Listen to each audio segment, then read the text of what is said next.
Binge or Purge?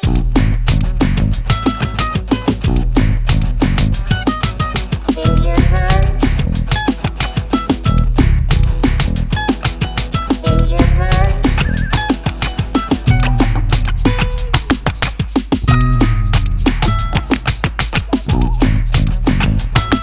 Hello and welcome to Binge or Purge Streaming Reviews. I am your host, Dimo. My co-host is Joe Taylor. This is episode 31. Welcome back to both of us. Were we gone? Well, sometimes it just feels like a long time in between episodes. It does. A whole week and I start missing you. Yeah, you too. All right, let's get into it. All right. Disney Plus is here. Yeah, I've got it. I've got it. We've got it. If you're listening, you probably got it. Didn't everybody get it? Right? I mean, it was like, gotta get Disney Plus. And if you don't, someone you know gave you the password. It's been the craze of the internet. Every time you go on, someone is talking about some new aspect that they either like or don't like, or technical difficulties, or... I'm starting off with a technical difficulty. Okay. I'm watching it on my computer, and if I want to pause it, I can't hit the space bar. Now, to me, space bar equals pause. Yeah, pause and play. Pause and play. But here I gotta, hit the keyboard, then move my cursor to the pause button. No good, Disney. I mean, here's the thing. They've had how many years to work out the kinks and see, hey, what works for this platform? What does this streaming platform do? And it's like, you should have incorporated all the things that work into your super platform, Disney, right? Well, you know why let's talk about the big technical difficulty, which is that the site crashed the first day. Yeah. Because I heard 3 million people tried to watch it on the first day or something like that. Maybe it's more than that. Jess can check. I don't have the exact numbers for that, but there were over 10 million subscribers within the first 24 hours of its launch. That includes pre-sales. They bought, because they own ESPN, and they bought MLB.com, which is a streaming platform, and they tried to, I think, parlay MLB.com's infrastructure into Disney Plus, and it just wasn't big enough. They bought the infrastructure, originally called BAM Tech, from Major League Baseball for $2.5 billion. I don't know. It just seems like something you're putting all this marketing behind it. It's your big publicity push for like a year and a half. Disney Plus is going to be huge. And then it's like, we can't handle it. But that seems to be the case for everything out of the gate. They never can anticipate how many people are going to log on. Yeah, so when I tried to watch Mandalorian the first time, it was like the first night that it came online, it just said error. Oh, really? Yeah, I had to wait till the next day. See, I watched The Mandalorian at 12:01. Of course you did. Because I was like, I gotta get on, and then I had no problems. What were you doing for the 1 minute in between midnight and 12? Praying, Just and pacing. cleaning myself. That was after. So, before we get into The Mandalorian, I also want to mention one thing. The other controversy this week was the fact that all the Simpsons episodes had been released, which is great. Every Simpsons episode is now on Disney Plus. However, most of them, the great ones, the classic episodes, were not presented in its original aspect ratio of 4:3. Now, I saw something about that. They fit everything to 16:9, so everybody... How? Did they crop it from the top and bottom? Yeah. Oh, that sucks. It sucks. It was a disaster. Like, you're literally missing the visual jokes are being cut out of the show. They do this weird pan and scan thing on some things. Oh. I don't know, what the hell are they doing, right? But as I was driving over here today, I was, at a red light, I checked my phone like an idiot, right? And I came across an article in Variety saying, in early 2020, they will go back to the original 4:3 aspect ratio for the classic episodes. Good. They heard us. There was a groundswell of protest. Like, how can you do this, right? Forget about the election. Forget about impeachment hearings. We've got to solve the aspect ratio on the Simpsons episodes, and they're doing it. So that's good news. At least we know Disney's listening. I can't believe they did that in the first place. In the article, it said, well, they wanted everything to look uniform, and, they wanted that big visual, oh, wonderful, to fit your screen. And it's like, people are smart. They know when something doesn't look right, you know? Well, that show started in, 1988 or something? 89. The first episode premiered on December 17th, 1989, but The Simpsons originally appeared in shorts on The Tracy Ullman Show in 1987. I mean, I think we all know that TVs were shaped different back then. So Yeah, all most right. of them were in black and white, if I remember. So that's what I want, the black and white Simpsons if they really want to get into it. I don't know about that. Yeah. I think they were just yellow and black. Yeah. So that's cool news. I'm glad about that. So it's a plus for Disney Plus. Wah, wah. Sorry right, about very that. good. I apologize. All right. Here we go, Joe. Here we go. I swear this is a thing I've been waiting to talk about my whole life. I know. A Star Wars live action TV show. And I ain't talking about the holiday special. I ain't talking about the 2 Ewok adventure movies on ABC in the mid-'80s that I know you loved. I loved one of them. Yeah, okay. They're completely forgettable. This is... Tell that to an Warwick Davis. Yeah. This is an actual honest-to-God series that we're getting as Star Wars fans. And it's going to be 8 episodes. Now, here's the thing. These things are short. The first episode was 39 minutes, and the second one was 33 minutes. Not what I was expecting. I don't think what most fans were expecting. I think they were, figuring full-blown hour episodes, right? Yeah. But these things, this is what they're giving us. But, I will say I'm a little crestfallen when I logged on to watch the second one, and I was like, oh, this one will be longer. And I'm like, 33 minutes? What? That's my major gripe, is that they're short. Okay. Because I feel like I want more, but I'm probably being greedy about that. But it's just, there's only 8 episodes. As of now, there's only 6 episodes left. And I know I'm going to be like, I want more. Do we know that it's coming back? Oh, yeah. Okay. Yeah, our friend is already working on the second season. Oh, is he? Yeah, Okay. I'm sure it's coming back for 5 seasons. This thing's going to be a cash cow. John Favreau. John Favreau Disney created loves it. him. He's the executive producer along with Dave Filoni. Dave Filoni is a Lucasfilm guru. He, worked on the Clone Wars. It's finally in the hands of people that seem to be Star Wars fans and are not besmirching the name. Favreau has been writing them too, which Yes. is really impressive. It is. I'm not thrilled with 100% of the writing. I have to admit, and it's hard for me. I've got friends on both sides. A couple of friends are like, meh, and then one friend thinks it's the second coming. I'm somewhere in the middle. We're not going to get into spoilers here, which is going to be hard because there's so much I want to say about it that is spoiler related. Well, the best thing about the show, I know what the best you can't thing say about what the show it is, and it's what everybody loves. I don't, even if you're not watching the show, I think you know what we're talking about anyway. It's adorable. Right? Yeah. It's a merchandising bonanza. Yeah. And out of nowhere. Like if you told me, oh, The Mandalorian, we're going to get the bounty hunter show and you're going to get this character, I'd have been like, no way. Not in a million years was this character on my radar. Yeah. Couldn't have been on anybody's radar. It's a great surprise. It's a great surprise, and it never got leaked. Shocking. Yeah. So kudos to Favreau and his team for keeping it on lockdown. Yeah. Okay, but what's it about? Sorry. It's the Boba Fett show without being Boba Fett. It uses Boba Fett's imagery, the Mandalorians. This is like this culture that he comes from. He's a bounty hunter. He's a bounty hunter. The original Boba Fett is a bounty hunter. He's not in this. This is sort of like Boba Fett light. We're taking the imagery that everyone loves and putting a different spin on it, which is great. I'm so in love with this show because it's giving me the things you always wanted to see and never thought you were going to get. Yeah. And it's doing it in a smart way. Now, not all the writing is great. Like I said, I thought the first episode a little shaky, especially the beginning. I did not like the beginning of this episode. I didn't like With Horatio Sands? With Horatio Sands. Okay, here. I don't need Horatio Sands in Star Wars. I don't need Brian Posehn in in Star Wars. I know. Hey, I know they're super nerds, and congratulations, you won the super nerd lottery to get to be in this. But as a fan, I don't need to go, hey, look at me, I get to be in Star. I don't want anybody referencing that they're like, they won the jackpot. Okay. No, remember, I had this problem with Game of Thrones too, when they had like Chris Stapleton in one of the episodes, and Martin Starr was in an episode of Game of Thrones. Martin Starr was on an episode of Game of. Oh yeah, he was a dead body. But he's not noticeable. This is, hey, check me out, right? Yeah. And Horatio Sands couldn't have been a worse fit.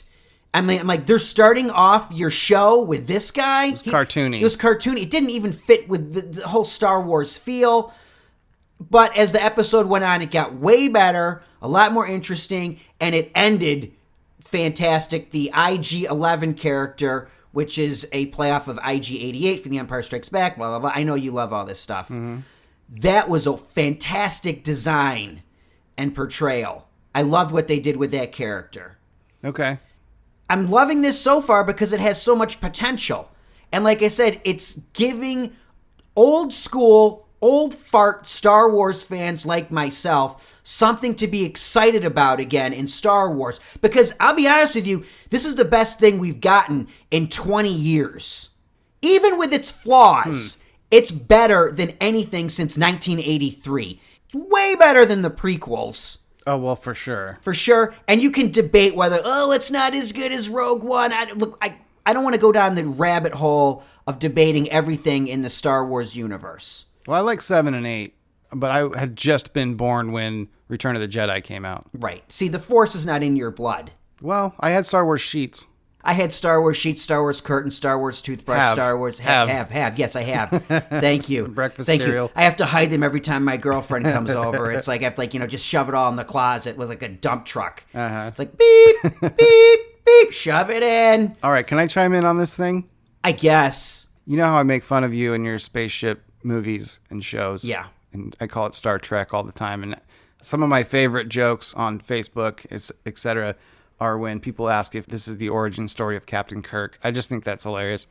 All that aside, I've watched both of these. I really liked it a lot. I thought it was awesome. Awesome. That's great. Definitely a binge for me. Anyone who even remotely likes Star Wars, this does feel like one of the old movies. The wipes, they brought back the wipes, like when, I don't know if people know what that is or not, but... The transitions. Yeah, when the screen will go from like one side to the other.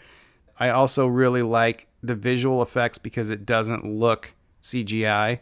Right. There's little stuff like... It looks like they're using models sometimes. Yeah. And I'm I can't believe it. And maybe they are. Yeah, it looks like there's puppets and stuff too sometimes. And I like when the Mandalorian ship lands, like right before it lands, it just like shakes a little bit. And it's like, that's such attention to detail that they probably sat out and watched like a Harrier jet take off and land a million times before they made this thing. Yeah, the attention to detail on this is fantastic. Like, I watched the second episode a third time. Oh, yeah? And, I noticed, a reflection in his helmet that I hadn't seen the first time. And, they're really making sure it's a visual feast. The sound is insane. Yeah. Speaking of attention to detail, everything sounds more real than the real thing would sound. Even I just have, a little sound bar thing, but it's incredible. How can you not like something with Carl Weathers in it? We should say who's in this. I'm sorry. Go ahead. Pedro Pascal plays the Mandalorian. He's the lead. Hopefully you'll never see his face. Mm-hmm. I'm hoping he never takes his helmet off. And then obviously Carl Weathers, Werner Herzog, huh? Right? He's great. He's great, right? He's totally has nothing to do with Star Wars. He fits perfect. And then the big one here, Nick Nolte. Yeah. As his Ugnaught pseudo sidekick for the first two episodes. And a lot of people don't even realize it's Nick Nolte. No. But it is, and he's doing an amazing job. Yeah, he was cool. The one thing, talked about some flaws in the writing possibly, when he lands on that planet and the Nick Nolte little pig man shows up. And It's an Ugnaught. It sounds like a voicemail that Alec Baldwin would leave his daughter. You little Nick Nolte pig man. So anyway, he just automatically is like, okay, I'll help you. And it's like, why did he decide to do that? And then I guess it kind of solves itself in the second episode. But Yeah, but my friend made the argument that, why can't he just land his ship by, El Guapo's compound there? Why does he have to, learn how to ride one of those creatures to get to where they are? Just get in your ship and land it, right? There's a lot of quests that maybe are sidetracks from the main plot of the thing, but they got to do something. This has an 89 with the critics and 94 with the audience on Rotten Tomatoes. Yeah, it sounds about right. So it's a binge, right? Oh, what? Yeah, no, it's a purge. Dimo, all my little quibbles that I have with it mean it's a purge. I couldn't, this is binge. This is why we do the show. This is why I do the show, so I can extol the virtues of the first live action Star Wars TV show. I couldn't be more excited, man. It's thank you, finally. We can actually talk about Star Wars for once and not bitch about it. Yeah. You know what that's like? It's cathartic. I can't believe it. I know you're excited, and as a casual Star Wars fan, I'm excited too. So I'm glad you like it as a casual Star Wars fan, and you're not like, what a piece of crap. Yeah. Right? So if you're liking it, that's just telling you the quality of it, and it's really good. Yep. Awesome. Okay. So that is The Mandalorian. 8 episodes, 2 out so far on Disney Plus. Binge. How much is Disney Plus? Like $5 a month or something? $6.99. I did the 70 something for the year Oh, okay. because I was like, all right, I'll just do it. There's other original shows too. There is. Yeah, there's like 5 other original I shows. know. But like 3 of them are kids shows. There's a lot of kids stuff. Here's the thing. I don't know how much I'm going to be watching Disney Plus, to be honest with you. I mean, once they fix The Simpsons, I'm in. Okay. Yeah, there's enough there and all the Marvel stuff. But, you know, I was scrolling through and I'm like, not for me, not for me, not for me. But hey, there's enough for everyone. I think this is going to be a huge hit. When do we get a Marvel episodic? I think that's next year. Yeah? Yeah. Do you think they'll do better with it than Netflix? Who knows? I mean, I bet they put a lot more money behind it, Yeah. you know? So we'll see. Okay. All right. Now, I wanted to mention briefly as a companion to this, I, not that long ago, watched a documentary called Empire of Dreams. From 2004. It's old, and I just came across it. I learned a lot, not only about how Star Wars came to be and how it almost didn't, or really close to almost didn't. And the guy you talked about, Alan Ladd Jr., how much he had to do with it. Yep. But for me, it was a long documentary, by the way. It was 2.5 hours. But for me, it was like film school. It was so cool to see kind of from the producing side how this whole project came together. There's a lot of behind the scenes stuff. Empire of Dreams, it's on Disney Plus. It's on Disney Plus. Yep. If you're interested in filmmaking or science fiction filmmaking or Star Wars or the history of the movie business, this is a great watch. I didn't even really mean to watch it. I just ended up sitting through the whole thing and I was like, this is great. I learned so much.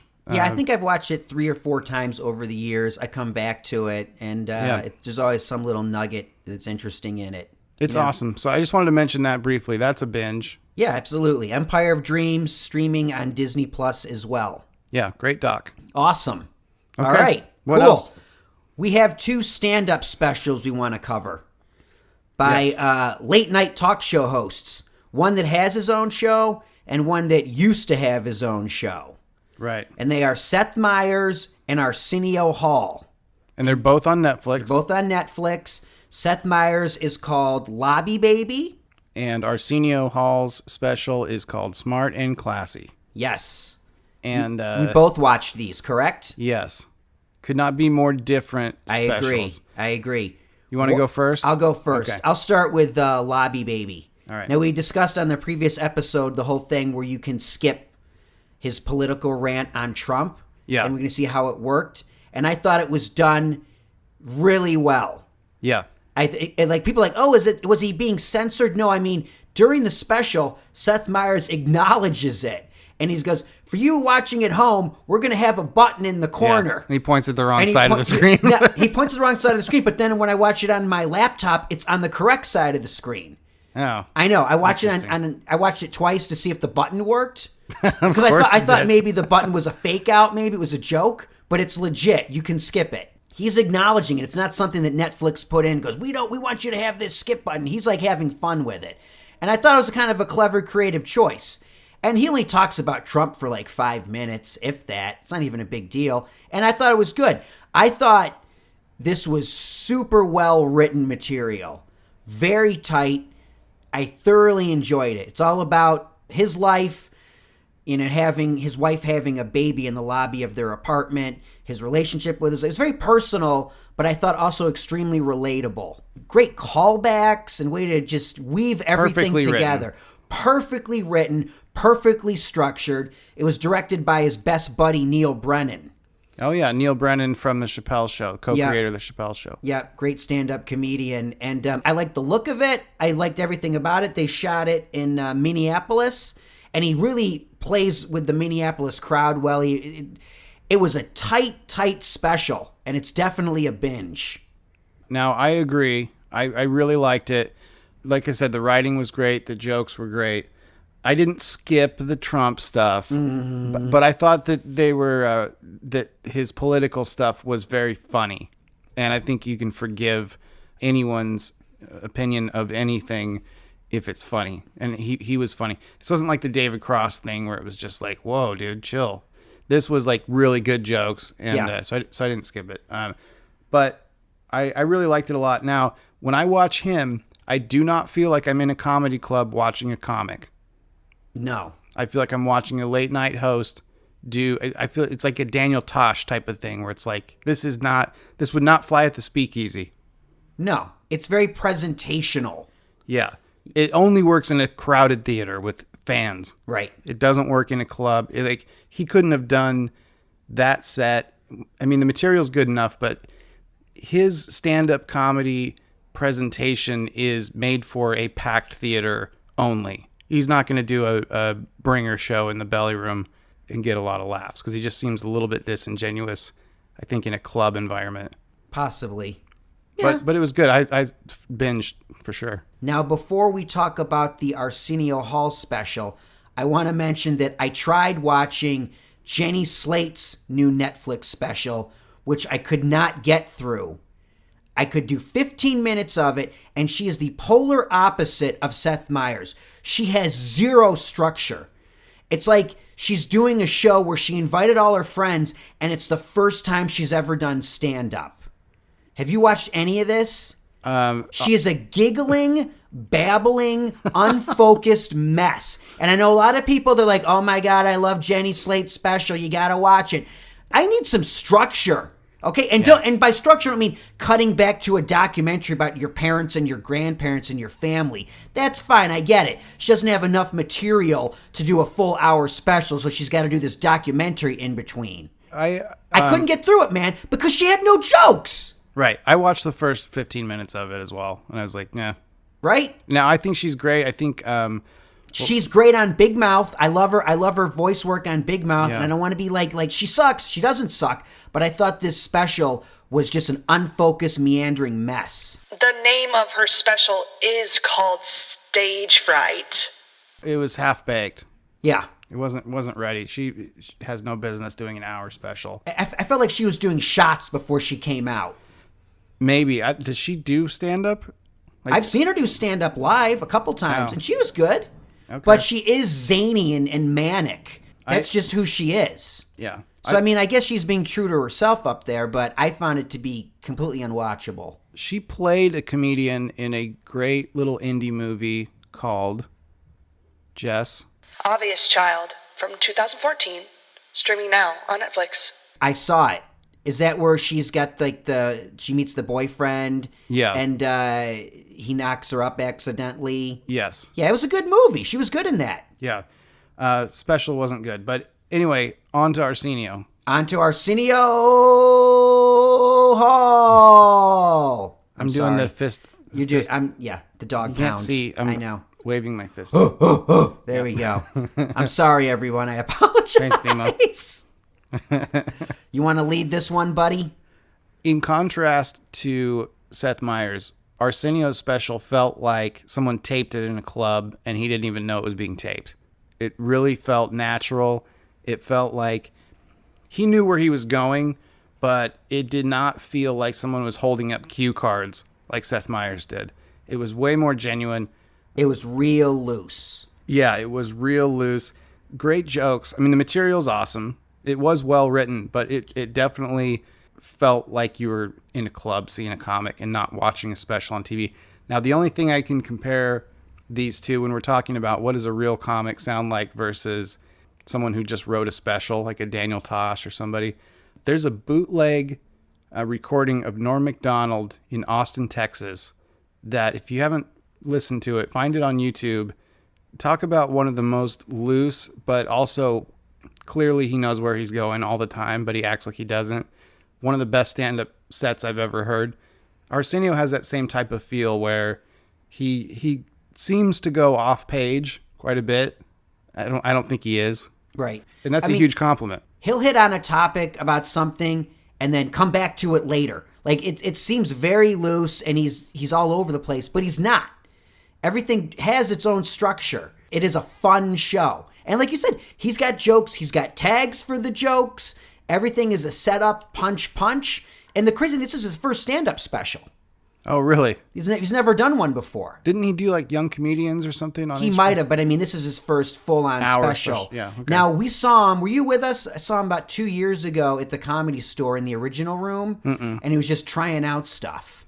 Any of this stuff, or do you remember? The phone stuff. He does a thing about phones. He did phone stuff when I saw him. That's pretty much what I remember that he's incorporating into this special. And he was fun, but I was kind of like, Arsenio, he's got to wipe off some of the dust. And he did, apparently. He did. He's been on the road working it, and it's a fun show. Yeah. And if you're like, what's Arsenio Hall been up to, and what's he like? He's still funny. Yeah. I will say, if I was a little person, and I'm short, but I'm not technically a little person. He drops the M-bomb. He drops the M-bomb a lot, and I was just going like, oh, okay. Now look, we're not here to censor and everything. But if you are a little person, maybe pass on this. Might be a bit of a purge if you're a little person. Yeah, get on a step stool and get up there and change the channel because you're not going to like this. Oh, boo. I didn't know that was I've heard that it's offensive, but is it? Too little people? That and I believe dwarf you do not want to say. I don't know. So I go with little person. Yeah. Out of respect. Yeah? And that's not the thought police. It's just, it's just a nice thing to do. Yeah. Anyway, that's about as one thing that could be seen as mildly offensive, I guess. And he goes off on Bill Cosby. It's interesting. He goes off on Bill Cosby not the same way Chappelle did. There's a sense of hero worship, but I don't know. They both get away with it in a way. Yeah. They both say like, I can separate the man from the artist and everything, but he still gives it to Cosby, man. Yeah. He really does. Yeah, I like not to ruin anything, but he talked about if you would have told me 20 years ago that OJ would be free and Cosby would be in jail, I think you're crazy or something like that. So anyway, that is Seth Meyers' Lobby Baby and Arsenio Hall's Smart and Classy, both binges, both on Netflix. Yeah, they're both really good. Speaking of comedy specials, we're wrapping it up now, right? Yes. I did have a bone to pick with you. I forgot about. Ooh. The Great Depression. Yes. Gary Goldman. You didn't like it. You undersold the crap out of it. I undersold. Yeah, because I did watch it. Okay. I freaking loved it. Great. Now, this is how you described it. I won't do a Dimo impression, but it was something along the lines of, he does stand up and he talks about his mental illness or something. It cuts back and forth between him, like with his mom, and the beginning where he's looking through his old stuff and there's a book that he wrote called about a tree that grew itself with its own tears or something. Yeah, it's like the Tree of Loneliness. I can't remember. Right, yeah. And the whole book was about, like an 8-page book was about how the tree cried so much that it grew up into like a Christmas tree. And his mom was like, he was such a happy boy. I know. And so it cuts back and forth between that and some really good stand-up. I've never met him. He seems like the nicest guy in the entire world. Oh, he's great. He's a fantastic guy. So the Great Depression, Dimo said binge. But, I did. But so you're saying it's binge? It's really good. It's one of my favorite specials because there's a lot of substance to it. Right. And Did you like funny. the 60 Minutes bit? Yeah. Oh, God, I loved that bit. Yeah. It just spoke to me, man. Yeah. So that's good. The Great Depression on HBO. Definitely check that out. A lot of good stand-up out there right now. And a lot of bad stand-up. And a lot of bad stand-up. I've done some myself. Yeah, I've seen you do it, and I've seen me do it. So, but also I've noticed HBO's starting to crank out a lot more stand-up specials. And Amazon. It seems like Amazon and HBO are trying to catch up with Netflix. And Netflix just said a couple weeks ago that they're going to start decreasing the amount of stand-up special they put out. Good, because they pick terrible people to do specials They with. just throw stuff against the wall. Nanette. Let's not get in on Nanette. I know Nanette is groundbreaking, but for me, I thought it was just a man-hating diatribe. It was a polemic. And A what? A polemic. Go on. Do you have to look it up? Yeah. It means like a long-winded, poem of hate. just going off on something, a polemic. It's just, I'm just going to rip into this. I'm going to just hate something. Polemic. Polemic. Polemic. Polemic. A strong verbal or written attack on someone or something. Polemic. I learn a new word almost every time. You're welcome. Yeah. Today I learned midget. I've never used such hate speech. I'm learning all kinds of slurs. All right, I think we're done. Oh, man, I hope so. Let's recap real quick. The Mandalorian on Disney Plus, binge all around. Oh, yeah. It's just great. Star Wars fans, for sure. Semi-Star Wars fans, absolutely. People that like something that's good. Jon Favreau fans. Science fiction fans in general. Yeah. Footnote to that, there's a documentary that I recently came across 15 years after it came out called Empire of Dreams about how Star Wars almost didn't get made. And that's also on Disney Plus. That's pretty cool. 2 stand-up specials, both on Netflix. Seth Meyers and Arsenio Hall. Binge. Everything's a binge today? Everything is a binge. Oh my! Hooray! You must be so upset. You didn't have anything to complain about today. Oh my God! Don't worry, there's always next week. Yeah, we'll come back with something else. Spotify, iTunes, Google Podcasts, Listen Notes, just about anywhere that has podcasts. You can find us. YouTube. Yes. YouTube. We have 4 viewers on YouTube. We have 4 consistent viewers. Now, people might be under the impression that there is video on YouTube. There and is that's not why video. they're not watching it. Right, they're like, I can't see your hideous faces. No. You don't have to. It's just a banner that shows you what we're reviewing and the audio. It's just audio and a logo. So if you want to watch it at work, it's not like something you have to like engage on. You can have it in the background. It's just like listening on anything else. It's for people with like Samsung phones or something, basically. Yeah, if you can't get it any other way, you can obviously get on YouTube. You can close the window, right? So it's like people can, I'm working on something. I'm not, and then you can just listen to it, right? Yeah. We're making it easier for you to cheat at work. Yeah, exactly. It's basically theft. People can get a hold of us at Twitter, Binge or Purge. Instagram, Binge or Purge Podcast. They can email us at bingeorpurgepodcast@gmail.com. Facebook. Literally anywhere. Before we go, as always, we want to thank Jess the Facts. You can follow Jess the Facts on Twitter and Instagram at @TheJessicaGreer. Thanks, Jess. And that's it. My name is Dimo. For Joe Taylor, this has been Binge or Purge Streaming Reviews. Thanks for listening, and we'll see you next time.